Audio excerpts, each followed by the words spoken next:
हरिया, मैं काम करता हूँ बहुत बढ़िया, खाता हूँ खाना और रोज गाता हूँ गाना। अरे यार, आज तो बहुत देर हो गई। इस खतरनाक जंगल को देखकर तो मेरे हाथ पैर ठंडे हो गए हैं। अगर मैं वक्त पर गांव नहीं पहुंचा तो मालिक बहुत नाराज हो जाएंगे। तभी हरिया को एक आवाज सुनाई देती है। सुनिए हरि जी। अरे, ये आवाज किसने दी? तभी हरिया को सामने कुछ दूर एक औरत खड़ी दिखाई देती है। अरे भाई, ये औरत अकेली इतनी रात को इस जंगल में क्या कर रही है? चलकर पूछना पड़ेगा। फिर हरिया अपनी बैलगाड़ी उस औरत के सामने लाकर रोक देता है और उससे पूछता है। अरे सुनिए, आप इतनी रात को इस खतरनाक जंगल में अकेले क्या कर रही है? तभी वो औरत मीठी आवाज में कहती है, अरे हरि जी, आप आ गए। मैं कब से आपका इंतजार कर रही थी।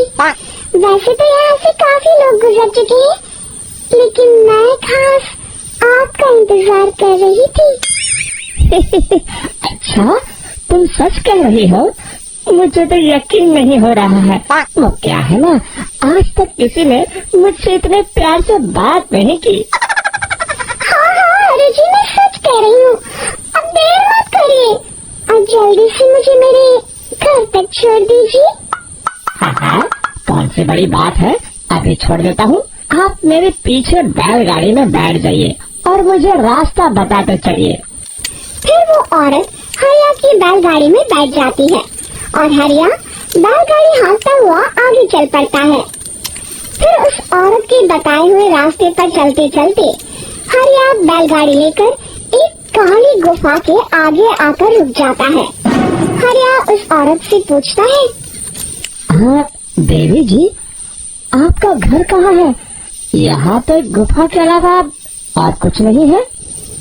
तभी अचानक वो औरत हवा में उड़ने लगती है। देखते ही देखते उसका सुंदर रूप एक डरावनी चुड़ैल में बदल जाता है और वो जोर जोर से हंसती है। अरे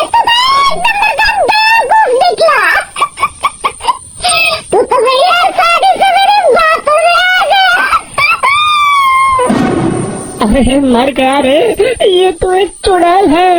हे भगवान बचा ले, ये तो बड़ी डरावनी दिखाई दे रही है।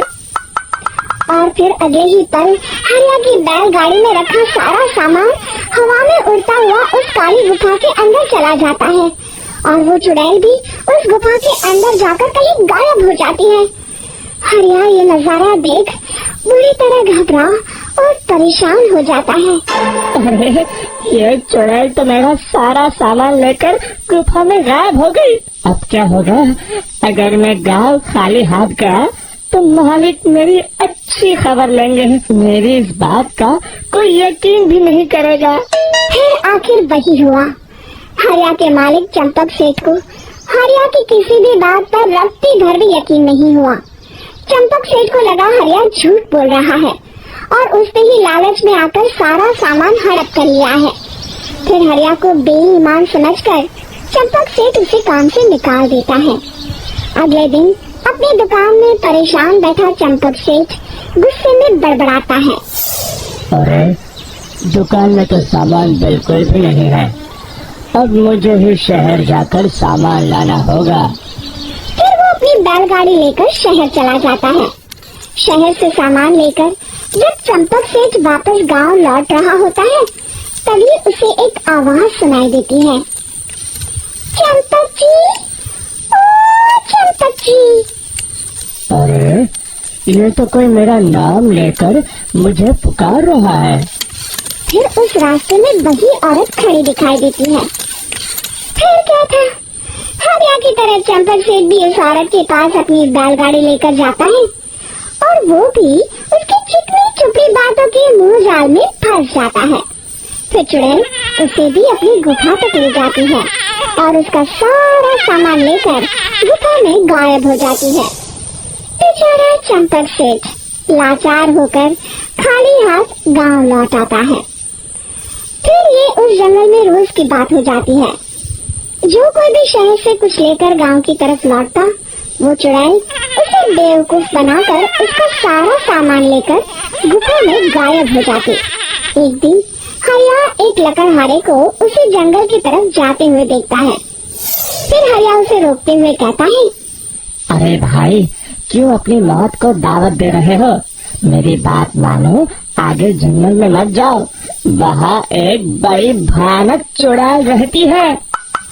लकड़हारा हरिया की बातों को नजरअंदाज करते हुए कहता है, अरे भाई, मुझे पहले ही बहुत देर हो चुकी है, मुझे जाने दो भाई। शाम तक लकड़ियाँ काट कर शहर के बाजार में बेचना है। तुम अपनी ये कहानी किसी फुर्सत में बैठे इंसान को सुनाओ और मैं तो चला। इतना कहकर लकड़हारा वहाँ से आगे जंगल की तरफ चला जाता है। फिर अगले दिन गांव के मुखिया के घर के बाहर बहुत सारे लोग जमा हो जाते हैं। तभी हाथ में कुल्हाड़ी लिए खड़ा लकड़हारा कहता है, अरे मुखिया जी, अब आप ही हमें बचाइए उस जंगल वाले चुड़ैल से। हमारा सारा काम तो शहर से ही होता है। अरे मुखिया जी, उस चुड़ैल की वजह से तो मैं पूरी तरह बर्बाद हो गया हूँ। हम सबको मिलकर उस चुड़ैल का कोई इलाज करना पड़ेगा। तभी भीड़ में खड़ा बीरा कहता है, आप लोग चिंता मत करिए, कल से वो चुड़ैल किसी को नहीं लूट पाएगी। मेरे पास एक बहुत अच्छी तरकीब है। तभी चंपक सेठ उसका मजाक उड़ाते हुए कहता है, अरे तेरा नाम बीरा है तो क्या हुआ? तूने अभी उस चुड़ैल को देखा नहीं है? जाकर अपना काम कर, बड़ा आया। तब मुखिया जी कहते हैं, नहीं नहीं चंपक सेठ, मुझे लगता है हमें इस लड़के को एक मौका देना चाहिए। फिर सभी गांव वाले मुखिया जी की बातों से सहमत हो जाते हैं और वीरा शाम को एक बैलगाड़ी में कुछ सामान लाद कर उस जंगल की ओर चल देता है।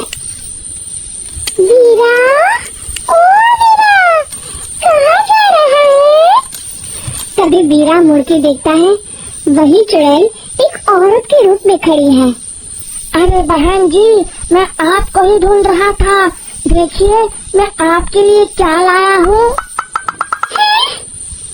अरे वाह, तू खुद मेरे लिए इतना सामान लाया है। तू ही अकेला गांव में समझदार है। जरा देखो, मैं भी खोल के जैसे ही चुड़ैल उस सामान पर से कपड़ा हटाती है, एक भगवान शिव की तेज रोशनी उसके अंदर मूर्ति से निकलती है और चुड़ैल अपने असली रूप में आकर जलने लगती है।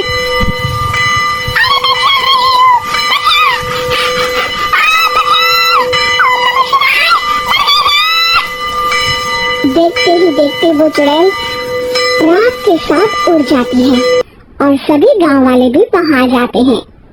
शिक्षा बुराई पे सदा अच्छाई की ही जीत होती है।